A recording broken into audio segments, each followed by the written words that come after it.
We are live, Your Worship. Great, thank you. Right, Council, I'd like to call this regular council meeting of June 10th, 2025 to order with adoption of the agenda. Someone want to make that motion for me? Councillor Devlin, Councillor Lucel, all in favor? Motion's carried. Adoption of the minutes of the regular council meeting of May 27th. Can I still do this? Yep. All right, someone want to make that motion? Councillor Cherry, seconded by Councillor Devlin, all in favor? Motion's carried. Business arising from those minutes. I have some business arising from those minutes. Some of you may know that we've been trying to get our wastewater treatment plant approved. I had a phone call. Sorry, Worship. The minutes from the 27th should not be adopted as presented. There's a recommendation to change the date for the annual report. Okay. My apologies. All right, so let's go back to that. So the regular council meeting contained within the resolution needs a change.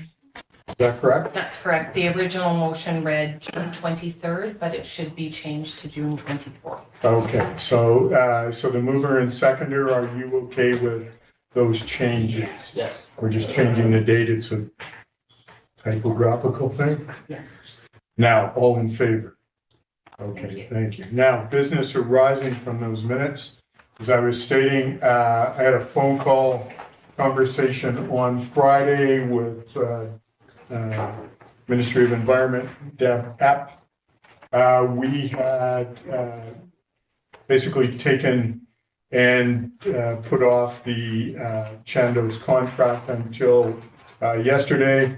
Deb had assured me on Friday they had what they needed from First Nations. They were going to present things to the minister yesterday or today, and it would take her a couple of days to sign that. So in light of that, we want to move forward. So I'd like to rescind the motion that we had put forward that's subject to the province approving the draft liquid waste management plan, the wastewater treatment plant upgrade project be awarded to the design build team Chandos MPE in the amount of $23,638,235, excluding applicable taxes. So if someone wants to second that, I will put a new motion on the table and we will talk to it. So Councillor Cherry is going to second that. All in favor of that motion rescinding, because we want to put a new motion moving it forward. Motion has been approved. I would like to put on a new motion that states that subject to the design build team Chandos /MPE, ensuring that all subcontracts entered into by them for the wastewater treatment plant upgrade project, including termination provisions substantially the same as the termination provisions in the proposed contract between the city and design build team Chandos MPE, the project be awarded to the design build team Chandos MPE in the amount of $23,638,235, excluding applicable taxes. Someone want to second that for me? And then I will do some explanation. Councillor Devlin. So first of all, we are just waiting that, but because there's going to be some cost overruns if we don't approve this, is the reason for this today, and I will get Mr. Parliament to speak to it, and he has spoken with our legal counsel regarding this. Thank you very much, Mr. Mayor. So essentially, Council, with each passing week, due to delays from both the province and our partners, it goes into the winter months. And when you get into the winter months, as you all know, costs escalate. So what we have done is we've had our solicitor, Sue Manhas from Young Anderson, speak to our preferred proponent and the award, and that's Chandos. They want to firm up prices with their subs, okay? It's all the subs working for Chandos that's going to deliver the expansion of the wastewater treatment plant. And in order to firm up the pricing with the subs, they want to lock down those contracts, which is why they're asking council, which is why I'm recommending, and also our lawyers recommending, that we adopt this resolution today. so they can line up those contracts. They're not going to start on the project. They're not going to mobilize until we get approval from the province on the liquid waste management plan. This motion is specifically asking us to award it to Chandos, allow them to firm up their contracts with their subs, hold that pricing firm, and then when we receive official word from the province, adopting the liquid waste management plan, we can begin to mobilize and start construction. The specific resolution basically says, if the subcontractors of Chandos decide to go after Chandos for breach of contract, Chandos has provisions in those contracts to basically terminate for no reason. In other words, no cause. No different than the city has the same right to terminate the contract with Chandos for no cause. So basically, if things go sideways and the province does not adopt the liquid waste management plan, we can opt out of the contract for no reason and we're not liable. That same provision is afforded to the subcontractors of Chandos. So basically, this resolution protects Chandos, our primary consultant, and their subs, and also protects the city, but also respects the protocols in that the province needs to consult with First Nations. And as the mayor's mentioned, we have had word from the ministry. They expect that to be done this week. But today, we're asking council to adopt this resolution so we can tell our contractor, Chandos, to enter into subcontracts and hold those prices firm, because we all know the world we live in today with future tariffs and also just cost escalation in general. With that, I can answer any other specific questions. It's been vetted by our lawyer. The risk is low because we do have an opt-out provision for no reason, for no cause at any time. Thank you. Just in my conversation with Ministry of Environment, they were hoping to get things done quicker than they did. They were able to get what they needed from their First Nations consultants. So I'm quite comfortable in supporting this and moving this forward. Any comments from balance of council? Councillor Staples. Maybe just by way of comment, maybe a suggestion that I have is once we hear from the Ministry of Environment is rolling that out through our communication coordinator just to inform the public. So Absolutely. I fully agree. great, thank you. Any other comments, questions? Councillor Cherry? Yeah, I just want to say that I'm on board with this, due to provincial roadblocks, it's cost us upwards of $7 million in price escalation. I'd like to see this get done immediately. Okay, appreciate that. Any other comments? Seeing none, I will call the question. All those in favor? Opposed? Motion's carried unanimously. Thank you, council. Moving on to item number 5, notice of motion. Councillor Orlando, you have a notice of motion. Would you like to speak to that? And we will move that to the next meeting. Go ahead, please. Yeah, Your Worship, I don't believe it needs to be spoken to. I think it's just on. You don't want to there say anything? for the, yeah. Just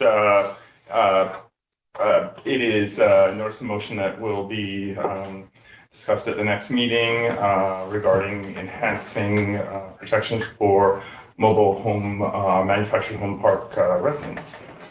Great. Thank you, Councillor. All right, we're going to move on to our public hearing.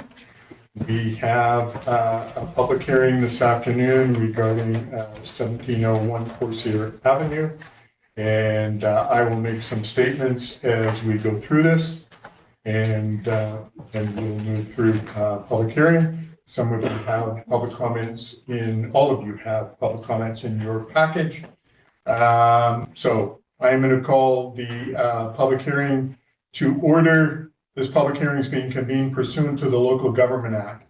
At this public hearing, the public will be allowed to make representations to council and all persons present who believe their interests are affected by the proposed bylaw, shall be given the opportunity to address council or to present written submissions respecting matters contained in the proposed bylaw.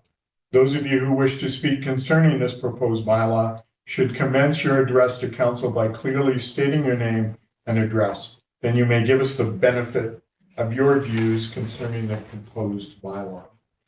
A speaker's list has been established. I have that with me. I'm going to ask that you please observe the rules. If you have any concerns with the manner in which the hearing is conducted, direct your comments to myself, the chair. Members of council may, if they wish, ask questions of you following your presentation. However, the main function of council members today is to listen to the views of the public. It is not the function of council at this public hearing to debate the merits of the proposed bylaw with individual citizens. Everyone shall be given a reasonable opportunity to be heard at this meeting. No one will be or should feel discouraged or prevented from making his or her views known. In considering the proposed bylaw, council has received documents which may influence its decision. These documents are available for review in a binder located in the Development Services Department, or alternatively on the city's website under Find Council Documents and choose today's meeting date. Before we begin, may I have the corporate officer confirm that all due process was followed according to the Local Government Act? Thank you, Mayor Salt. Yes, all due process was followed. We received a total of 18 written submissions, 16 in favor and 2 opposed. Great, thank you, Ms. Wood. The speakers list has been established. As I have stated, each speaker's initial presentation will be limited to 3 minutes, provided the comments are relevant to the issues at hand and the hearing is not being obstructed. This initial time limit is to allow everyone a fair opportunity to address council respecting the proposed bylaw amendment. After everyone on the speakers list has spoken once, speakers will be allowed a supplementary 2-minute presentation, which will be limited to the additional comments to which was previously presented so that everyone that speaks may. Should you wish to provide council with new comments, raise your hand and I will call upon each of you until all participants have had a chance to speak. In your supplementary presentation, please do not repeat the comments made in your initial presentation. After everyone on the speakers list has had the opportunity to speak twice, speakers will be allowed a third 2-minute presentation, which will be limited to additional comments to which was previously presented so that everyone that wishes to speak may. Should you wish to provide council with new comments, raise your hand and I will call upon each of you until all participants have had a chance to speak. So I have 2 people on my speakers list here. Mr. David Mills, would you like to speak? And if so, please come forward, please. Can you move the podium out, Councilor Stevens? And I'm going to ask you to give your civic address and state your name and civic address, please. Thank you, Your Worship, Councilors. My name is David Mills. I live at 2071 Mountain Gate Road. I am one of the 2 co-owners with my wife of the brewery or proposed brewery. And I just wanted to say that we're trying to do this as a very small operation. It's going to be community-based.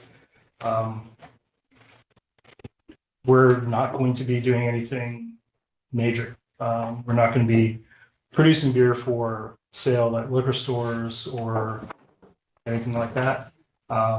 We just wanted to start a small business here in Revelstoke because we love the town and we want to make sure that we can make a living and we can also provide a little bit of benefit to community and employees.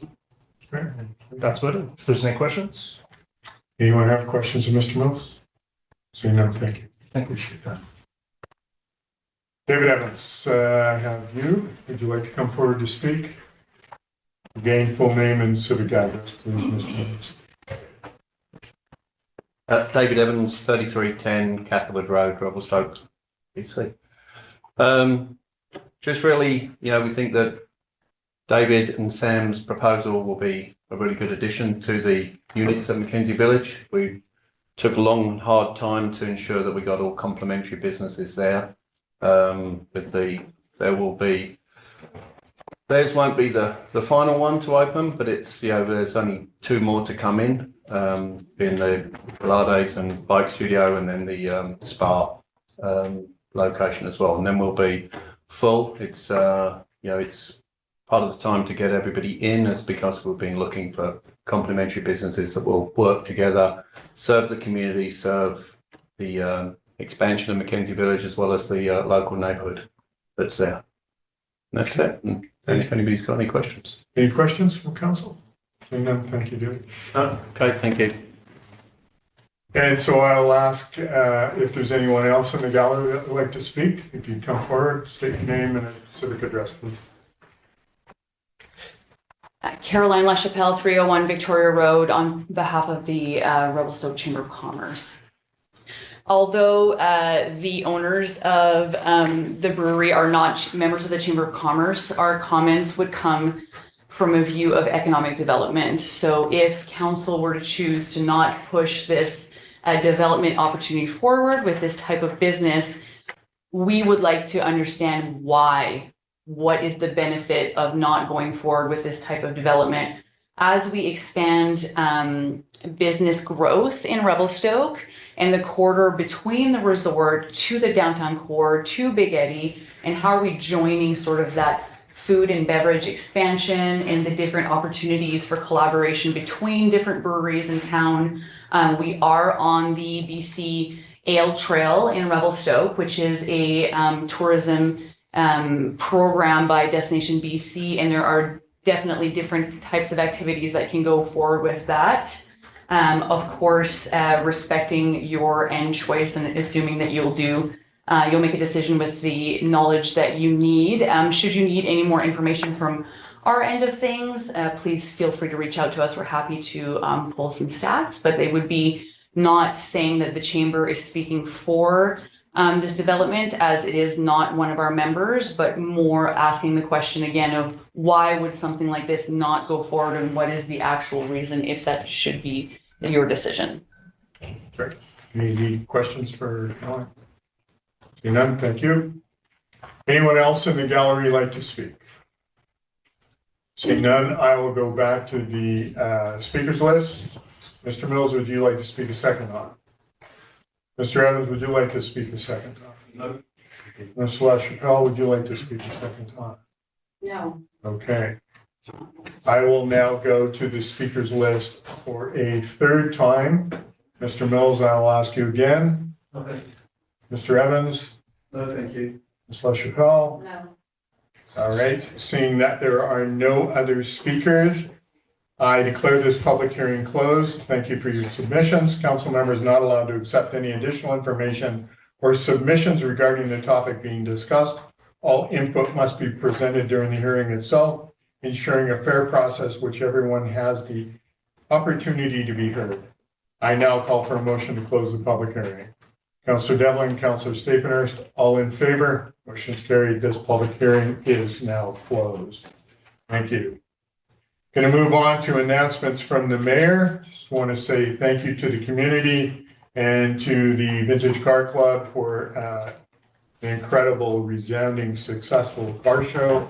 The 204 cars here over the weekend really turned out extremely well. We had good weather and lots of people partaking in that, so grateful for that. We have our Canada Day celebrations coming up on Canada Day. Starting with the kids' bike decorating contest at 12 noon in the plaza, and then the parade starting at the courthouse at 1 p.m. Processing down First Street to Mackenzie, up Mackenzie to Queen Elizabeth Park, and then we will have our Canada Day celebrations there starting at 2. We also have our Father's Day Fishing Day coming up at Williamson's Lake on Father's Day on Sunday, starting at 10 from 10 a.m. to 3 p.m. And I believe the fishing dock is in place there, so that's good to see. And we also have our Sinias Canoe Journey and Salmon Feast tomorrow, June 11th. So thank you to all who are partaking in all of those things. We now have our delegation from the chamber.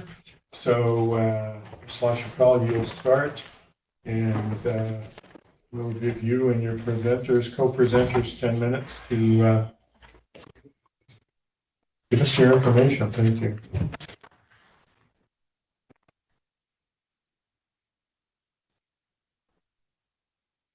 All right. I will run through this in 5 minutes. It's 27 pages. Are you ready for it? Mm-hmm. My name is Caroline LaChapelle. I have the distinct privilege of being the CEO of the Revelstoke Chamber of Commerce, which is the fastest growing chamber in British Columbia. in 2024, and the third fastest growing chamber in Canada for membership under 500. A very similar chamber with 500 plus is the Greater Langley Chamber of Commerce, has the exact same rankings. So we are doing really well in British Columbia. Chambers are very strong right now, which is fantastic. This document is going to go over sort of why we feel we've positioned ourselves this way, both provincially and nationally, and what our team has been doing to propel our organization forward. So 2024 marked the end of our 3-year strategic plan. The Chamber of Commerce does a 3-year strategic plan over a 5-year strategic plan due to just the volatility of economics, politics, and just ever-changing geopolitical views and everything that goes on in a community. And so 5-year is a little bit of a longer strategy. We do 3-year strategy. We had our president who ended the 2024 year was Maggie Sfaziri. She came back in 2024. Our current president in 2024 actually had to step down due to an injury. Brendan Benson, fantastic advocate for the business community and volunteer in Revelstoke. Maggie is a prolific nonprofit organization leader. She is executive director of multiple worldwide nonprofits such as Rotary Sustainability. She's the executive director of the BC Brain Injury Society and many more. And this community is better with her in it, and specifically at the helm of the Revelstoke Chamber of Commerce. She's been with us since 2019. There's a director's message from myself. 2024 marked the end of my 2nd year with the Chamber of Commerce. And on this page, you'll be able to see our team. Some of them are behind me today. So we have Kishelle Nordby, who's been with us for about 3 years. She is now the Business and Visitor Services Manager. She started as a specialist on a seasonal contract and decided to stay with us and is doing some fantastic leadership training there. Layla Rundle also started in various positions at the Chamber and is now the Visitor Experience Manager. She is also the person who's in charge of the Ambassador Program and does quite a bit of different projects with us. We, of course, have Tess Halbert, who will be celebrating her 10th anniversary with us next year. Joe Reagan, our Communications and Project Coordinator, and Dan Rogers is a contractor that we did some contra deals with. So we were able to secure him. He is the previous CEO of the Vernon Chamber of Commerce, Kelowna Chamber of Commerce, Mayor of Prince George, sits on the board of the Canadian Chamber of Commerce, and a fantastic ally to us and help. And then, of course, we have our amazing board of directors.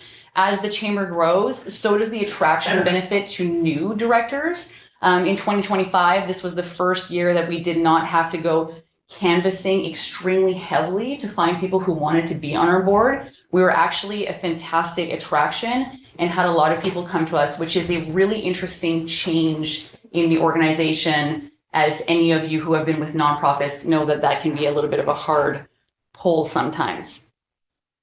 In 2024, we ended our year with 408 members, which represents almost 30% growth. And we are celebrating 130 years as an organization in 2025. As you know, the Chamber is older than the city. I never mentioned that anywhere, ever, though. That's because of the wrinkles or what? That's exactly it. Yeah. Thank you. Thank you, Mayor Schultz. We need better filters in this room. So in 2024, you can see our growth. We had 93 new members. Some of those are new businesses. Some of them are attributed to businesses opening up. Many of them are businesses that have come back to the Chamber, and many of them are businesses that have never even heard of the Chamber, didn't understand what we did. And so you can see that our communication strategies have really boasted fantastic engagement there. Investing in the business community with our new member portals. So the Chamber really went and listened to its membership in 2023 and the business community as a whole and said, like, what is it that you need from us? And then we acted on it. And so we invested in this member portal, which allows for fantastic accessibility to over 120 resources were put in there in 2024 alone, a wider community approach, faster connection to benefits for members.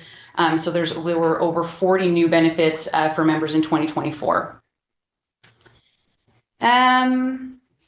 12. This is more continuation, just graphics of the same. So our marketing spans across a plethora of options. So as the chamber is not an association that caters to a specific demographic, we have the privilege and also pain point of having most of the community work with us, which is great, but also can take us off course. And some of that includes how do we market businesses around not only to local residents, visitors that are coming, people out of province, and how do businesses market themselves to other businesses? And so some quick statistics. We have been producing the Experience Guide since inception. We printed 60,000 copies across BC and Alberta. We updated the city map as well that you'll find on pads all over the community with accessibility parameters. And so this is a big part of what Layla does. This is Layla, and this hard work should be definitely applauded to her. And so we took as a team some feedback on, hey, wait a minute, the colors in the city map, actually some people who are colorblind can't see them. Well, that doesn't work very well when you're looking to where you're supposed to be going in a community. And so we really took the time to do a lot of user accessibility in that perspective. And we worked closely with some really important key partners like Community Economic Development, Tourism Revelstoke. I spoke with you as well, Mayor Saltz, a few times asking, what are some of the things that you saw right away? And we do the best with the capacity that we have. We also updated the hiking, biking, and dirt biking maps, which we did not need to in any capacity, but we felt that if we were doing the city map, we needed to bring that, that branding that we have for our community across multiple projects that we take care of. We also started utilizing Google Ads for nonprofit grants funding for our website. All nonprofits have access to Google Ads grant. I'll say most of them, 99.9%. It's $10,000 in free Google Ads a month. If you know a nonprofit, please let them know about this. It's phenomenal. It is in the resources that we offer. Our reach and our engagement is one of the most impressive statistics that we have. Like to increase our reach on Instagram, 147%, and Facebook, 105%. Like we are engaging with the community and the community is engaging back with us. So the Ambassador Program, this is our community's key workforce retention and expansion program. We are the leader in this type of programming. We've been communicating with Fernie and Whistler Chamber, who have similar programs, and requested that they sit down with us and tell us what their pain points are. If you could do it all over again, what would you absolutely avoid? What is your community needing? And we work quite closely with other people who have this programming. We saw a 214% increase in benefit providers. So benefits that ambassadors receive in turn as a thank you for doing the program.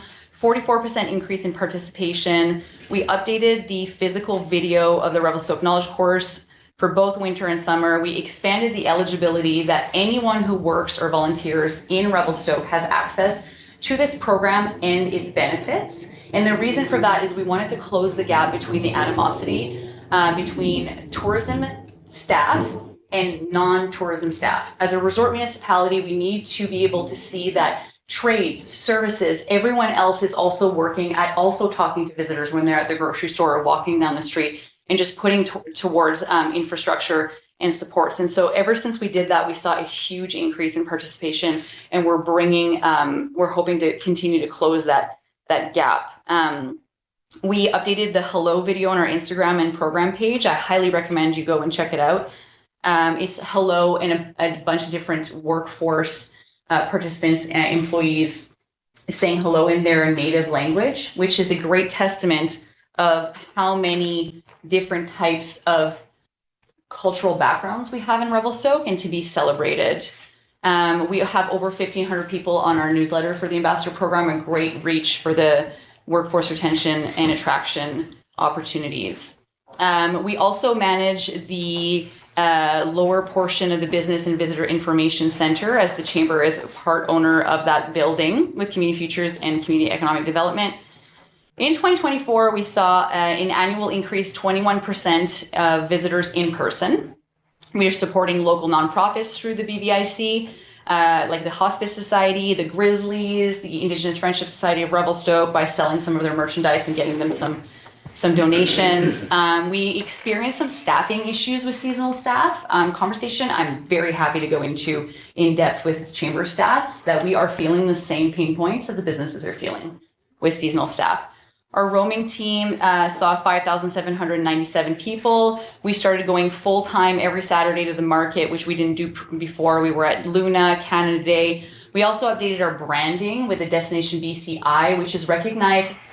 We say DBCI in BC, but it's actually recognized nationally. If you're traveling internationally, if you're traveling, you look for that I, that's information. And I believe that that is a reason why our numbers started to go up, is when people would see us, they wouldn't get confused as to what it is, what was our purpose, what's our purpose for roaming.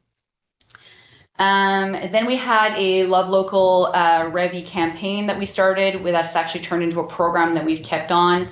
How we're funding that is through the sale of our tote bags in the Business and Visitor Information Center, and all the proceeds go towards funding the staffing for keeping that going. We had a spring and fall campaign, almost entirely funded by Columbia Basin Trust with some support from Community Futures, and you can see a lot of the statistics there as well. We launched the Women's Leadership Collective after having a very alarming amount of women in leadership positions in Revelstoke requesting a safe space to find tools to grow in their leadership position, which is an interesting conversation to have as well. Maybe a little bit more in depth at another time. But we launched in partnership with the Canadian Chamber of Commerce with their 3-day Women in Business Summit.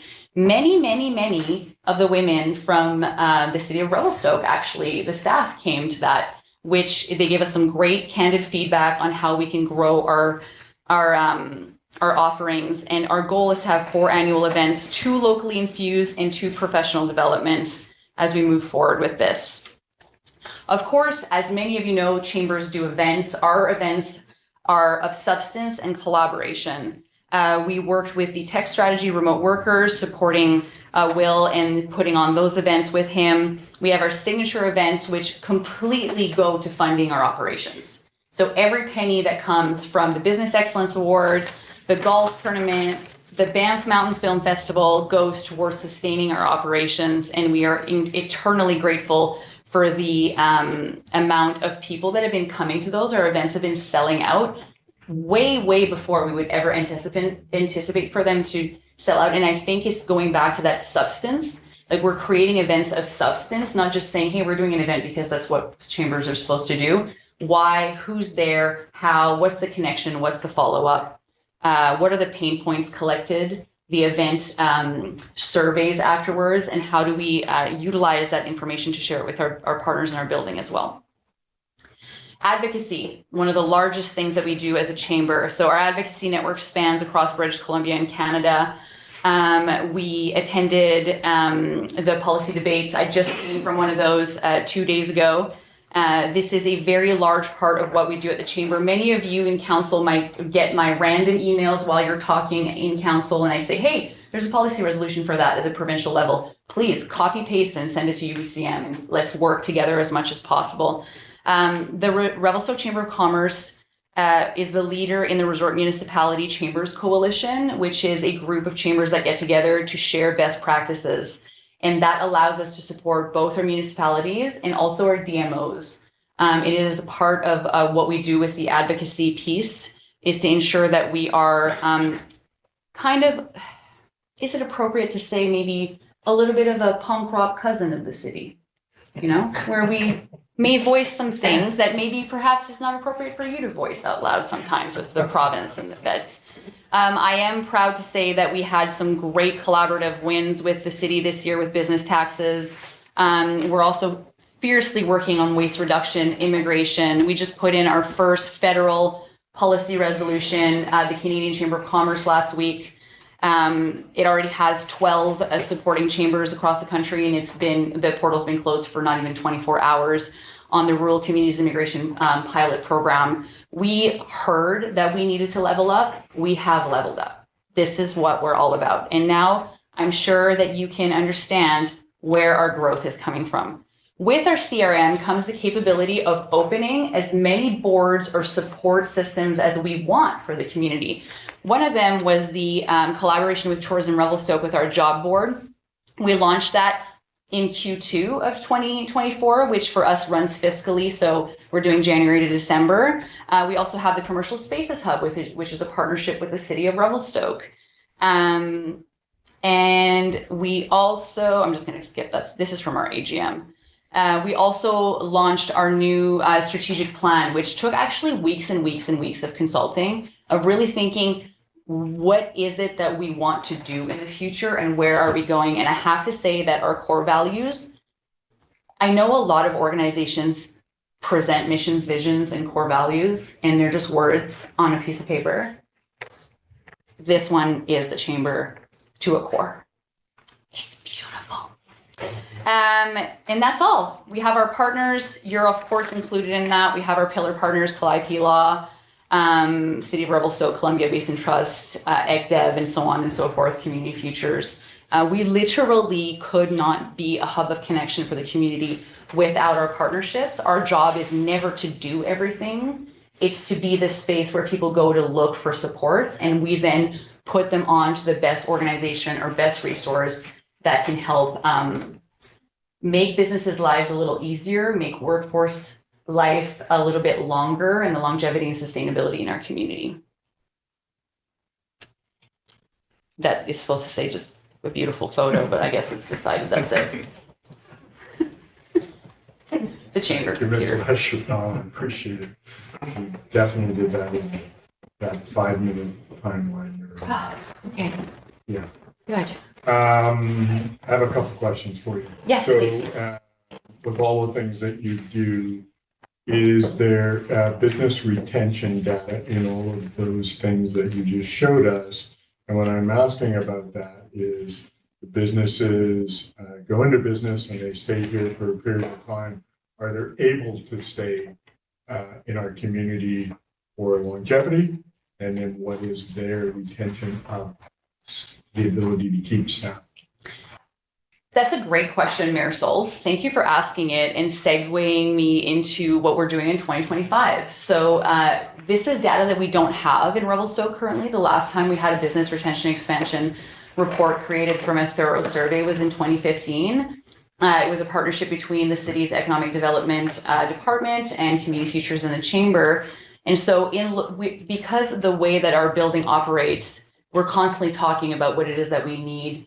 We wanted to be very stable before we launch such a large undertaking. And so the BRE, the Business Retention Expansion Report, is live right now. We're taking feedback from businesses to gain this exact data until about, I believe it's the middle of July. We have a fantastic contractor that's taking care of that. And I personally never like to speak without data to back up what I'm saying. I will never come and see you and say, yeah, we heard from 7 people, so therefore that's the voice of the business community. Like, that doesn't make sense to us. So I can't answer that factually right now, but I will be happy to bring that back to you once we're ready. And you should be seeing a report on that extremely in-depth program in the early fall, I'm hoping. And we have a big, hairy, audacious goal of having about 300 businesses fill that out. Great. Thank you for that. 2 more questions. Retail space analysis. Do you have that? I know you've got the Retail Space Hub. Does that tell you, what kind of businesses in space in our community, or what kind of space do we need? That's kind of where I'm going with that, and then I'll ask one more. Okay. I'm confused by your first question, just so you know. Okay, so retail space analysis, basically the spaces that are rented out, what type of businesses? Got it. Okay. If we need more space for those types of businesses, and then what kind of space do we need, and what kind of businesses do we need to attract to our community? Understood. My mistake. I thought you were talking about our retail space specifically, and I was a little confused. So that is one of the questions in the BRE survey. This is exactly the kind of work that the Chamber is doing and would like to continue to do. Is we want to be a hub of data collection to help support economic growth, and then let the city know exactly what you're asking. This is how many retail spaces we have. Out of everyone who answered from that NAICS code that would tag them to a retailer of such said specificity, how many of them would like to scale up but can't because they need X, Y, and Z, and that's included in that survey. And so I don't have that data, but it was really important for us to gather it. We ran the survey questions by ECDEV, Community Futures, and Tourism Revelstoke to ensure that it was well-rounded, and that's definitely, those are all questions that are in there. Yeah. Good, thanks. And then just the last thing, I just want to compliment you personally for taking on the RCIP. The community members that reached out to me and I put them on to you are very happy with the work you're doing. And we see as a community that you're putting this forward. And thank you for sending that email and letting me see what you're doing as part of this on the federal level. So thanks. Council, any questions, Councilor Cherry? I just wanted to congratulate you and your team on all the hard work you've done. I mean, being the fastest growing chamber in the province says a lot. So thanks a lot, guys. Appreciate everything, and hopefully you guys can keep it up. 2 years in a row. Thank you. Without burning out. Yeah. Bars up here now, Carolyn. Bars up here. Which you I said. don't think I'm allowed to comment unless I'm asked to. Am I? Yeah, comment. I always wondered that, actually. I appreciate the feedback, and we will let our team know that you think we're doing really well. In the interest of sustainability, Councillor Cherry, the chamber will not be going for consecutively being the fastest growing chamber in British Columbia, because we want to be the longest standing, sustainable, high quality chamber in 100 years from now. If we get there by some magical way, that's fantastic, but that is definitely not our goal. What we do is not for accolades. This came at such a shock to us that I thought it was a spam email. I didn't even know it was an option. So thank you very much for your feedback. Thank you. And in 100 years, even Councilor Cherry might have a few gray hairs. Any other questions from council and comments? Thank you, Caroline. And to your colleagues, we really appreciate what you do for our community. Thanks. Thank you so much. Thank you for the support. Awesome. All right. We are now going to move on to, well, we're going to wait a moment because the next one is our Finance Committee recommendation from May 12th, and that is for Councilor Stapenhurst. So when he arrives back in the room, we will just take a bit of a break until then. Thank you, Councilor Warner.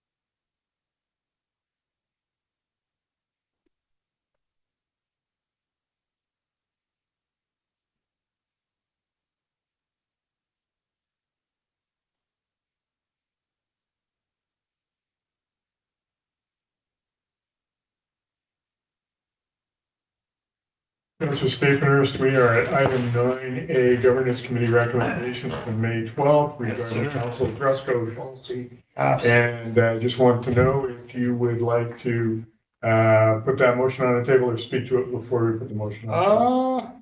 I'm happy to speak to it. Let me just find it in my notes, or if somebody wants to put it on the table, then I'm happy to speak to it. Councilor Devlin? I'll move that C6 council dress code policy be approved. Second for the motion, Councilor Cherry. Now we'll let Councilor Stapenhurst start speaking to it, and then other councilors can move. Thank you. Let me just try to find my notes here real quick. Technology, as it may be, is not my strong point. So I believe that the intention with this dress code policy is to ensure that we're providing the best possible service to our residents. I think by adopting this dress code policy, we're setting a standard that helps instill professionalism, confidence, and foster a good working relationship with our shareholders. And I think that in our term, there's many examples of when this policy would have been beneficial. There's the obvious, such as Silga, UBCM, going to FCM, council meetings. And then there's also the unforeseeable, when this would have been beneficial, such as the prolonged absence of our mayor. and when we're all in that acting role. At times when we're visible in the public, such as Remembrance Day services, attending the funeral of firefighter Devin Gale, I think as council members, we're always in the spotlight, and this is something we should consider when looking at this policy. Just today, I was looking at CBC News and I saw that there was councils from across the province again on the news. So, in the event that we are in that situation, I think putting a policy that sets a dress code for us to adopt is prudent and wise. So that's my thoughts. Thank you. Any other comments or questions from council regarding dress code? Councilor Lucille. Thank you, Marcel. In concept, I'm in support of this, especially when it comes to like UBCM and Sylvia and stuff like that. When it comes to dress codes, I'm not in support of this. I will be in support of this policy, but I understand the intention behind this coming to council. Yeah, just a follow up. I'd like to better understand why Councilor Lucio is not in favor of this policy. This is a dress code coming from, and if I may, I know prior to my term on council, all of my clothes were pretty much all covered in paint, all had holes in them, and all had, like they weren't necessarily like a business casual type of clothing environment. It was more construction clothing, and so I'd like to just better understand why you're not in support of this. Yeah, like I said, in concept, I am, but I don't think necessarily how we dress around the council table would influence the impact that we have in our roles. And we're elected by our community to represent them. Not everybody we represent wears shirts and ties. So I think making that a standard for us when we're maybe supported by the community that doesn't necessarily dress in that way isn't necessarily representative of the community.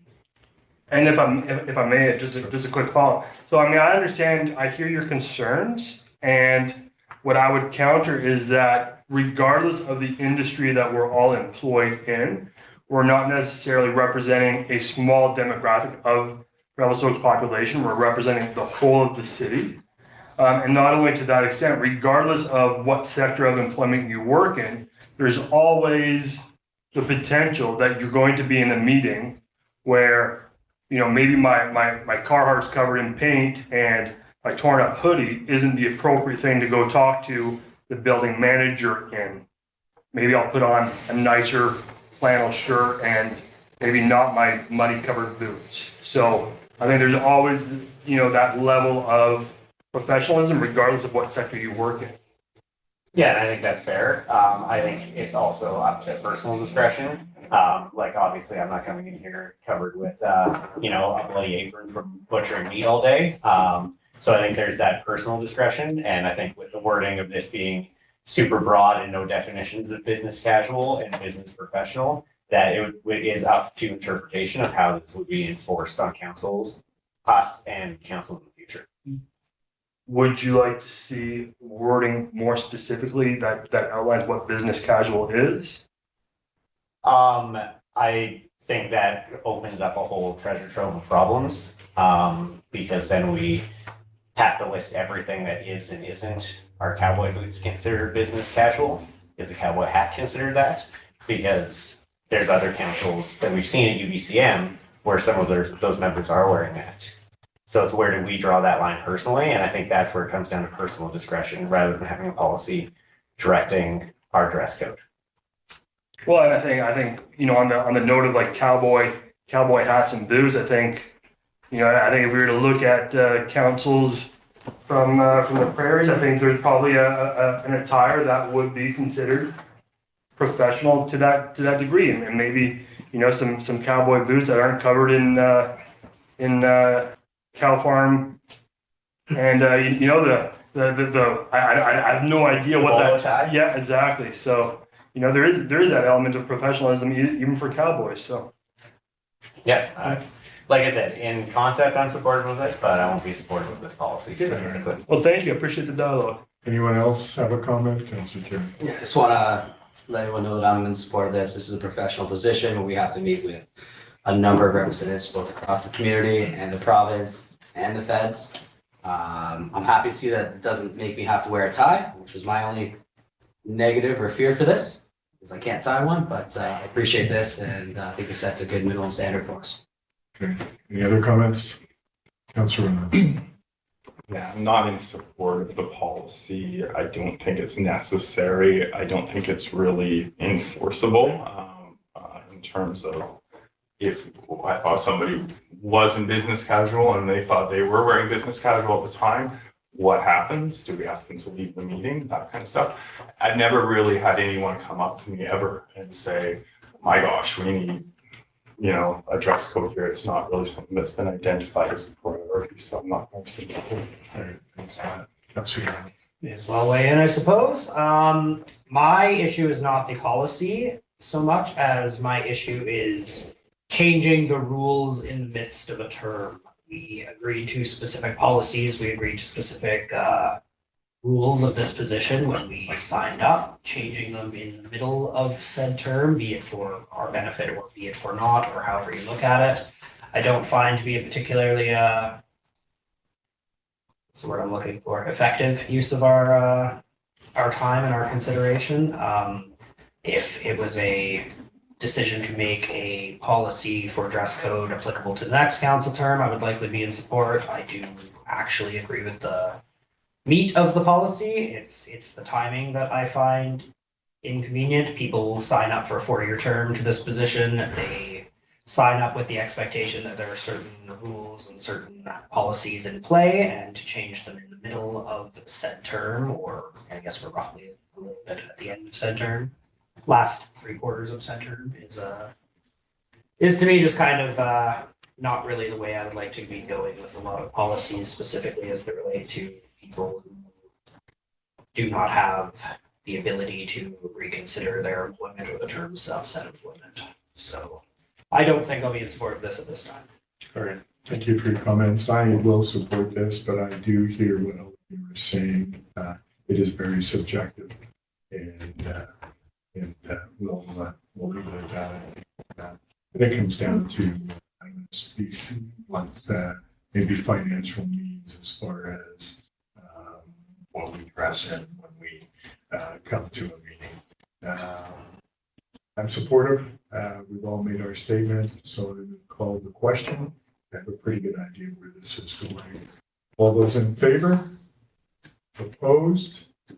Note this motion is defeated. It is a tie. So 3 of us in favor, 3 opposed, so it is defeated, correct?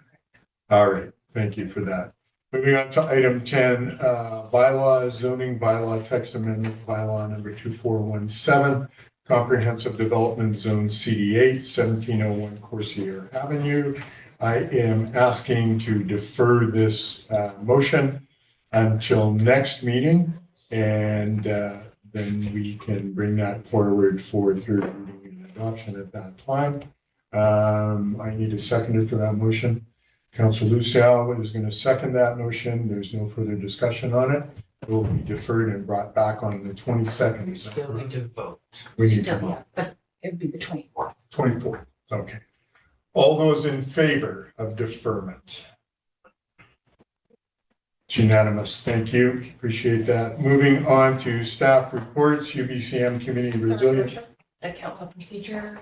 Oh, my God, I skipped over that. It's such a small line. My apologies. So I want to put that on the table for me, Councilor Cherry. Move that council procedures bylaw number 2419 be adopted. Seconder for the motion, please, Councilor Devlin. Any further discussion on the motion? Seeing none, all in favor?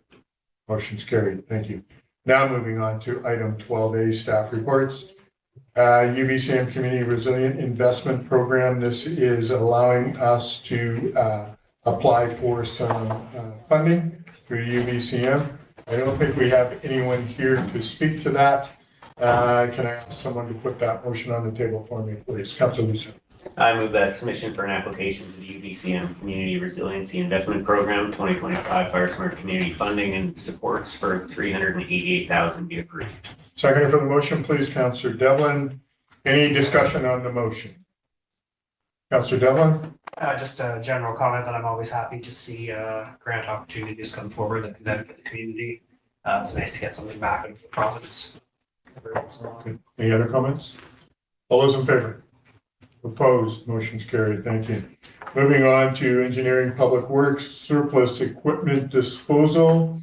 And Mr. Zimmer is here if we have any questions, and I'm going to ask someone to put this motion on the table for me, please.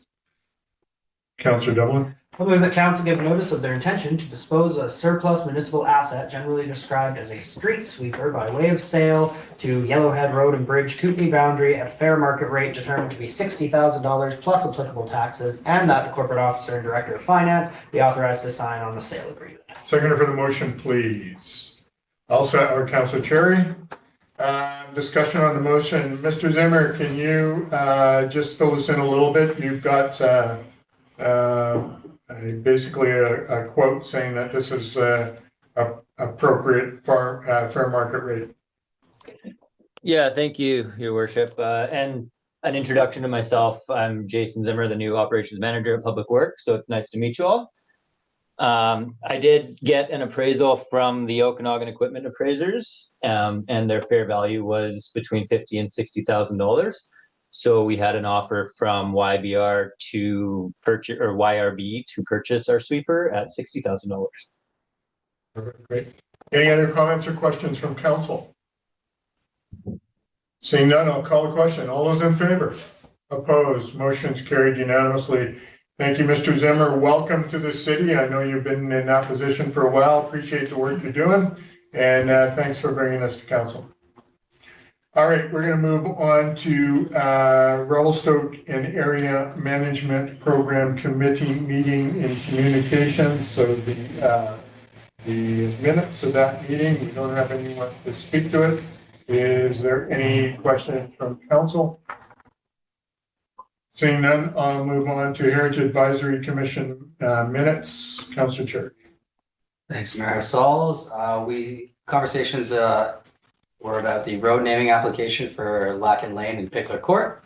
As you can see in the minutes, the committee recommended that the policy be updated to provide guidance in naming applications, and that the list be updated. I won't get into too much details about why, as it isn't all appropriate for council. Essentially, if a applicant doesn't want to use a name on the list, then it should just be considered by council and not go to the committee. Discussion also carried on about merging the the Heritage Advisory Commission and the Advisory Planning Committee, which we've already spoken about at this table. Perfect. Thank you. Any questions or comments from council? Seeing none, I will move on to APC, Advisory Planning Commission. Councillor Terry. Thanks. The conversation occurred regarding what other communities do a great job with STRs. Tofino and Euclid were brought up by commission members as examples of how the communities can partake in the tourist economy without negating the long-term housing market. One member spoke about how these two communities' framework forces STR owners to provide at least one long-term rental on the property or a permanent occupant caretaker to reside on the property. The discussion continued with questions about allowing STRs in multifamily developments as well as ADUs, if only for a limited time to entice infill development. The commission members spoke about a daycare owner that is only able to operate her childcare facility with the offset of the income she brings in from her STR business. It was also stated by members that there'd be other negative impacts if the city were to become more restrictive with STRs in the community, both to tourism, businesses, and locals who have invested their retirement around their short-term rentals. We also had an overview of the inclusionary zoning and density bonusing program, Bill 16, from Director Simon.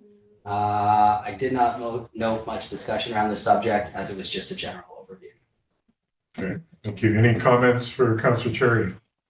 Seeing none, we will move on to Revelstoke and Area Economic Development Commission minutes of May 14th. Councillor Lamb. Thank you.